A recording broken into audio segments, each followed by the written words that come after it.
Hola, nosotros somos Orgullo Ceceante, un grupo de filología hispánica que se ha propuesto terminar con la opresión que sufre el ceceo andaluz.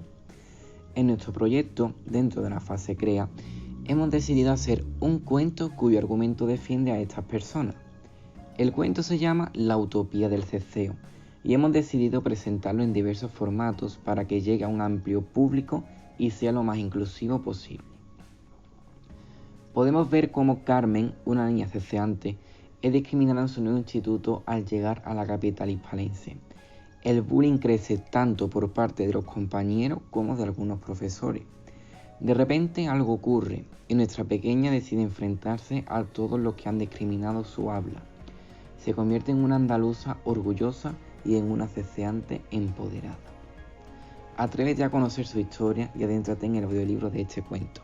Acompáñanos. Capítulo 1. La opresión. Era una fría mañana de invierno en la calle Arroyo de la capital hispalense. En las aulas del IES Antonio Machado ya se sentía cierto ambiente navideño. En el fondo del aula 14 se sentaban 4 alumnos que repetían curso: Pablo, Gonzalo, Ana y Beatriz. En plena lección de la generación del 27 que impartía justo en ese momento la profesora María Dolores Gil, sonó la puerta y tras ella apareció el director con 2 nuevos alumnos acompañándole. «Buenos días, profesora», dijo el director mientras entraba en la clase. «Buenos días, ¿qué le trae por nuestra lección?», preguntó la profesora. «Vengo a presentar a 2 nuevos alumnos. Son Carmen y Juan», afirmó el director. «Bienvenidos, podéis sentaros allí, junto a Federico y María». Cuando los 2 nuevos alumnos llegaron a sus asientos, se podía respirar cierto aire de crispación entre los compañeros. La profesora Gil, antes de continuar con la clase, tuvo la idea de que los niños se presentasen. «Venga, chicos, salid a la pizarra y os presentáis».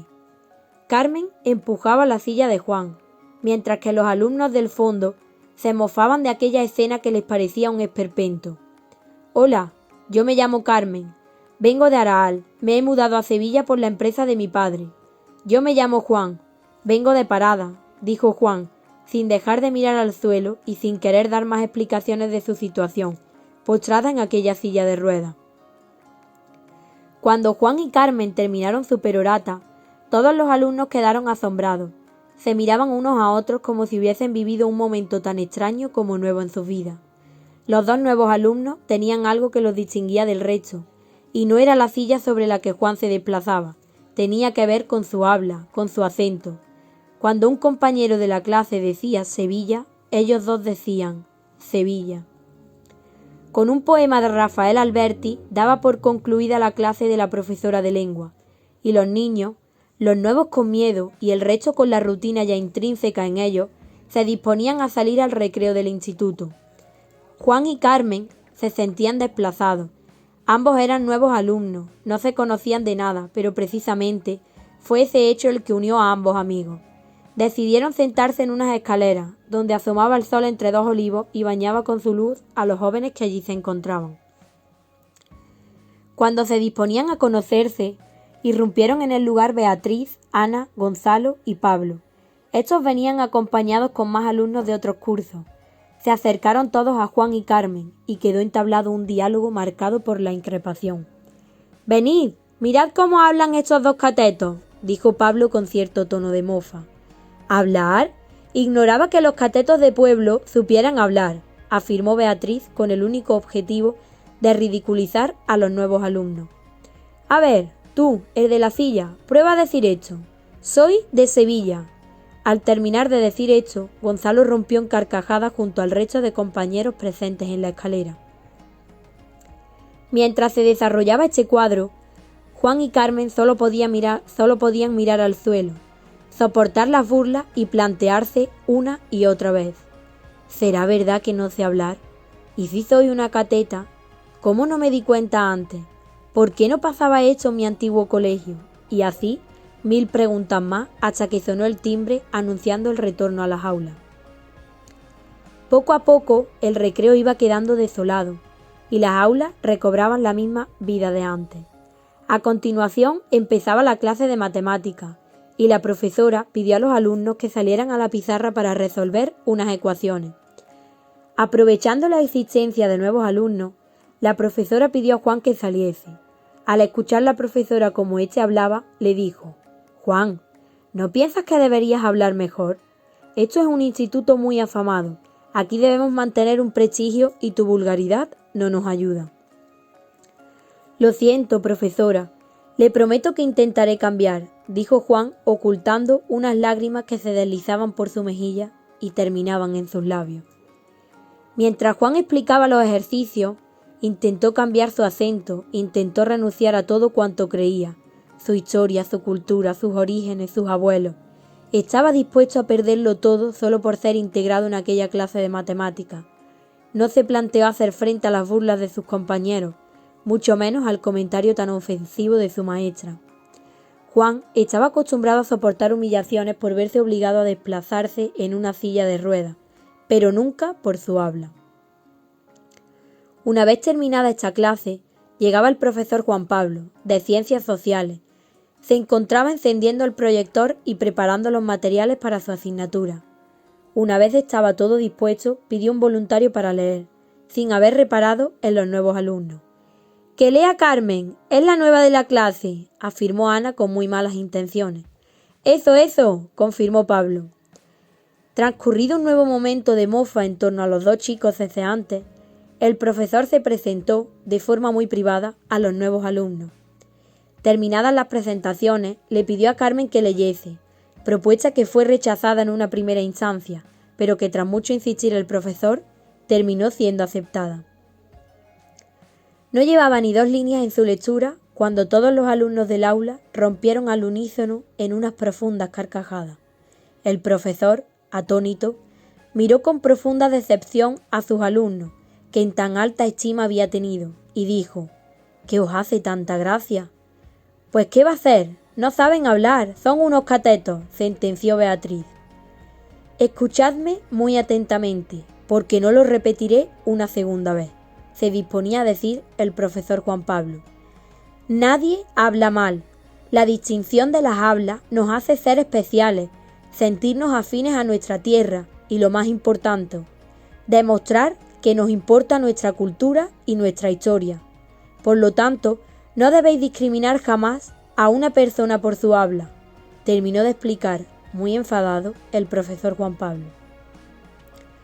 Tras el discurso del profesor, la mayoría de los alumnos se sintieron mal por las burlas que habían hecho anteriormente. Todos, salvo Beatriz, Ana, Gonzalo y Pablo, quienes seguían empeñados en que merecía la pena el bullying ejercido sobre sus compañeros. Gracias al discurso del profesor, el resto de clase se desarrolló con normalidad y en completa inclusión. Ambos amigos se despidieron y cada uno partió hacia su casa. Al llegar a su piso, Verónica, la madre de Carmen, supo enseguida que a su hija le pasaba algo. Se negaba a comer la pasta que tanto le gustaba, y ni tan siquiera quería hablar con ella. Su padre, al sentarse en la mesa y contemplar la situación, sintió algo extraño. Estando todos en la mesa, Verónica le preguntó a su hija: «¿Cómo ha ido el primer día de instituto?». «Bien», Carmen contestó mirando al suelo. «No estás diciendo la verdad. ¿Qué te pasa?», preguntó Paco con mucha amabilidad. Carmen, ante la situación que la envolvía, empezó a llorar y, entre lágrimas, comenzó a contar lo que le había ocurrido en su nuevo instituto. Ambos padres, asombrados, no daban crédito de la situación, se encontraban atónitos, anonadados. A pesar de su estado, intentaron quitarle importancia a la situación, y Carmen, sintiéndose más o menos igual, se retiró a su cuarto para dormir la siesta. La pequeña, tumbada en la cama, fue cerrando poco a poco los párpados y quedó profundamente dormida. Algo en su interior no estaba tan dormido y fue despertando un sueño de entre tantas penurias que la pobre Carmen había vivido en esa primera mañana de instituto. Capítulo 2. La utopía. De la oscuridad de su cuarto y de su sueño empezó a brotar el color y revivió su imaginación para crear una utopía infinitamente soñada por Carmen. Tuvo la capacidad de crear un mundo en el que todos los habitantes deseaban, un mundo en el que se sentía integrada por todos sus compañeros y sus profesores. Ella era feliz, como en su antiguo colegio. Extrañada porque era consciente de que aquello no era la realidad, Carmen despertó en un mundo completamente distinto al suyo. En primer lugar, salió de su casa y escuchó cómo un vecino la saludaba con ceceo. Sin salir de su asombro, siguió caminando y se dirigió al teatro, porque representaban la casa de Bernarda Alba, y su autor preferido siempre había sido García Lorca. Para más estupefacción, vio cómo los actores de la obra hablaban ceceando, y los asistentes, desde sus butacas, también ceceaban. Carmen era una buena lectora. Desde pequeña había leído grandes clásicos de la literatura, como Juan Ramón Jiménez, Virginia Woolf o Miguel de Cervantes. Se dirigió a la librería de sus vecinas Raquel y Gema, dos mujeres que estaban casadas y llevaban juntas una cafetería-librería en el centro de la capital. Carmen tomó un libro en sus manos y vio, fascinada, cómo las obras estaban escritas con la fonética propia del ceceo. Al salir de la tienda de sus dos vecinas, sacó los auriculares del bolsillo y se disponía a escuchar música. Hizo una lista de reproducción con Pablo Alborán, Manuel Carrasco y Carlos Torres. Carmen no salía de su desconcierto al ver que también los cantantes eran ceceantes. Oscurecía, y la luna era ya la única compañera de Carmen en el camino de regreso a su casa. Llegó al umbral de la puerta y fue Paco quien abrió a la joven. Todos juntos se sentaron a comer, viendo las noticias, también de parte de un periodista ceceante, y ella seguía patidifusa. Sin querer que aquello terminase, se fue a la cama, y justo ahí el sueño se había consumado, como la vela que se apaga entre las tinieblas, como el tiempo efímero que caduca, dejando su mundo de ceceantes en un lejano anhelo. Carmen, apesadumbrada, se dio cuenta de que todo no había sido más que un sueño. Eso sí, el sueño más feliz de su vida. Se dispuso a cenar con sus padres, ya más animada, ya con una luz en su cara que desvelaba el rastro de aquel sueño utópico. Terminó de comer y de nuevo volvió a la cama. Capítulo 3. La nueva realidad. A la mañana siguiente, Carmen volvió al instituto. Iba caminando con empoderamiento, con orgullo. Caminaba sin mirar atrás y sin mostrar la más mínima duda en su caminar, en sus pasos. Llegó a la esquina de la calle Rollo, y allí la esperaba Juan, quien escuchó con toda la paciencia y a la vez con enloquecimiento todo el sueño de su amiga. Los dos amigos, Carmen empujando de la silla de Juan, llegaron a la puerta del aula, y allí le estaban esperando los 4 profesores del día anterior. ¿Qué hacéis viniendo al colegio? Vuestro lugar es el campo, dijo Pablo con una media sonrisa.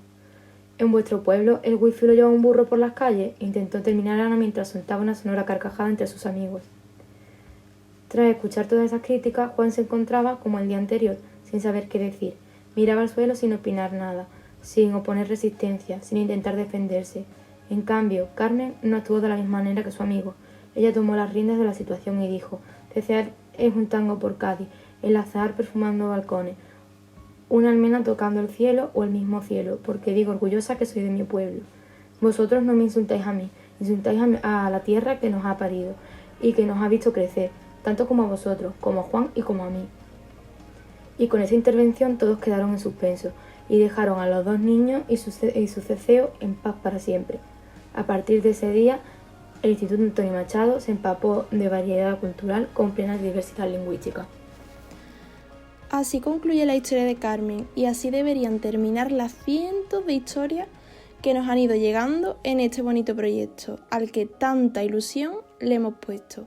En este caso, Carmen cede su protagonismo a un personaje alegórico, la inclusión. Esta está siempre presente, en la silla a la que Juan está postrado, pero sobre la cual se desarrolla toda la adolescencia de un niño, en la relación que mantienen Raquel y Gema, en la que su tolerancia tiene como símbolo el arma más fuerte jamás inventada, el libro. Y por supuesto, en el habla de Carmen y Juan, puesto que sus vidas y la historia de Andalucía están escritas con su variedad, con su ceceo. Que la inclusión y el orgullo nos permitan continuar la historia de Carmen, Juan y todas las personas que han sufrido opresión por su habla.